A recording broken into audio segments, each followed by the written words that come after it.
All right, good morning. I thought I'd jump on this morning and do a quick update. I've got lots of ideas and keep wanting to post and run out of time. So it's kind of early in the morning, still working on my coffee here. So, anyhow, I caught a stream of Jason Hartman, and he's talking about Trump's deporting of illegal immigrants and how that might impact the housing market. So, with labor. So, if you have all this inexpensive labor with the illegal immigrants coming in and, build, they're a lot of the trades, right? Building the houses.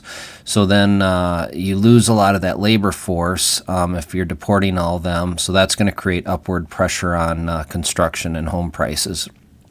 But the good news is that would add to income for citizens, so others can enter the trades and get higher wages, which obviously makes housing more expensive. So I just kind of wanted to look at, dig into that a little bit. So it's sound logic. So what I did is I've been tracking this M2 money supply with the Case-Shiller index. So the green is the M2 money supply, and you can see, and then the red is the Case-Shiller index.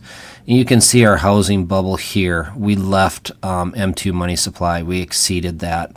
And then back in the, that was what, the late 80s, we exceeded a little bit. So we did have a slight recession in the early 90s. And then we had the big crash here in the 2008, 2007.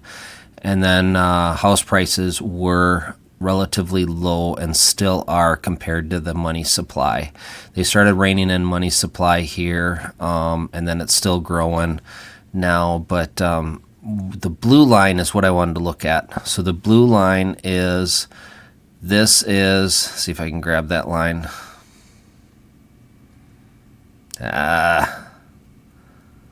It's not working. Anyhow, the blue line that's our real median income in the United States. That has flatlined. And then if you look back to the early 80s here, mid 80s, you can see that median income was higher than the home price index. So this is kind of why a lot of people hate the boomers, is the housing was affordable relative to median income. It doesn't account for the interest rates. The boomers went through some serious high interest rates, 10, 12, 14%. So that affordability wasn't there, and they went through some pretty big recessions. So they didn't exactly have a cakewalk either. But when people say they hate boomers, this is what they look at and say they had an easy time comparatively. But if you look at today, the median income versus the home price index, it's ridiculous. That is out of control, and this is what people are angry about. So if you did, the illegal immigrants, sure, they're providing inexpensive labor coming in, but what it does to the median income in the U.S., it creates the haves and the have-nots. So somehow that blue line, the median income, has to pace that M2 money supply or pace housing values. So two things have to happen. One is that M2 money supply is going to have to be reined in, and that's kind of what Trump is talking about on the, what do they call it, Doge, Elon Musk Department of Government Efficiency, reining in that money supply so they're not just printing money just to pay the interest. The interest exceeds the military budget. So that would kind of rein things in. So we got to bring that M2 money supply down, and then we have to bring the median income up.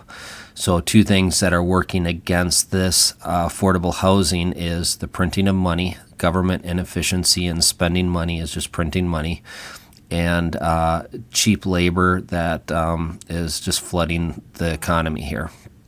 So if we can get the incomes up, which is inflationary, and then get government efficiency in line, so we're not wasting all that trillions of dollars, which is deflationary. Maybe we can get this thing back to where it should be, and people can, get into the American dream on owning a home. And there are other factors that have to go into this. Regulation has to lessen. We have to be able to redo the building codes. The building codes are extraneous expenses. If you dig into it, it's the way manufacturers get their products sold. It's corruption. If they can get their building codes passed to specify their products, they get to sell more products. That's crony capitalism. That has to go away and just focus in on true safety, and rather than selling of manufacturers' products. And then the regulation on zoning has to be reduced, make it more available to develop land, streamline the process, make it less expensive, reduce the building permits. Phones blowing up, so people are starting to wake up. So anyhow, so those are my thoughts on that. We have a lot of people in the government, and they take these jobs. They're good people, but it's inefficient. You have a lot of talent working there that are going for the benefits, the safety factor. So those are good jobs.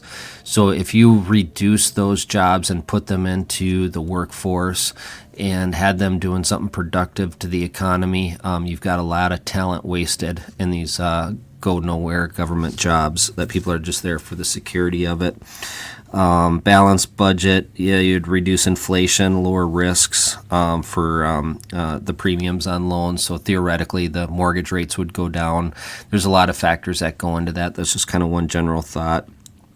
And then there are also, Trump has floated the idea of doing free college, basically online, and mentorships, and basically blowing up the entire college education system that has been wasting trillions of dollars on student loans and bleeding the government dry and producing very, very poor results. So a lot of these could be good for job producers and the economy. It's going to take a while to get this going. There's going to be a lot of rough stretches. So I've got a lot of thoughts running through my head. It's early and my phone's ringing, so it's hard to stay focused on training or thoughts here. So I'd be curious to see what your thoughts are on this. I'll share this on Twitter, or X, I should say, and get your input on the spread on the median income versus the house price versus M2. So that's what I got. Hope all is well. I got to jump off and get back to work. So have a good one. Take care.